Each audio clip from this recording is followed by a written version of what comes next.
तुम बाहरी उतार चढ़ावों में खोते नहीं, बल्कि उन्हें एक दर्शक की तरह देखते हो। जब तुम्हारा मन शांत हो जाता है, तब तुम पहली बार जीवन को सच में देखते हो। जैसे कोई झील पूरी तरह स्थिर हो जाती है तो उसमें पूरा आकाश साफ दिखाई देता है।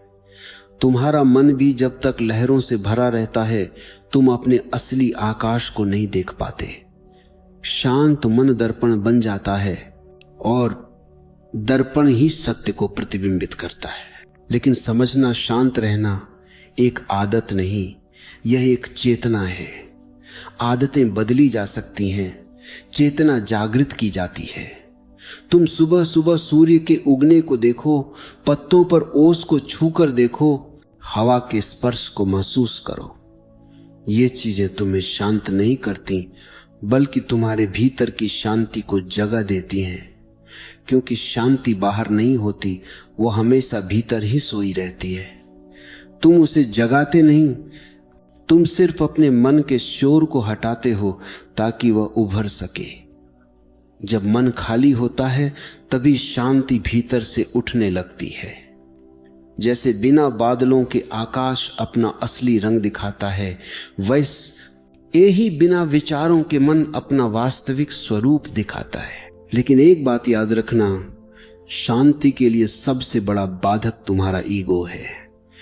अहंकार हमेशा संघर्ष चाहता है, टकराव चाहता है, महत्व चाहता है।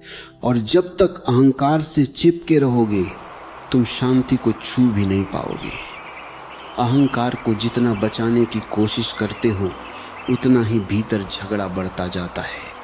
छोड़ दो इस अहंकार को, यह तुम्हारा नहीं है। तुम जन्मे थे बिना किसी नाम के, बिना किसी पहचान के, बिना किसी उपलब्धि के, फिर भी कितने शांत थे। तुम आज जो भी संघर्ष कर रहे हो, वह सिर्फ अपनी बनाई हुई पहचान को बचाने के लिए कर रहे हो। शांति पहचान छोड़ने से आती है, पहचान जोड़ने से नहीं। सुनो, जब तुम भीतर शांत होते हो, तब तुम दूसरों को भी बदलना बंद कर देते हो।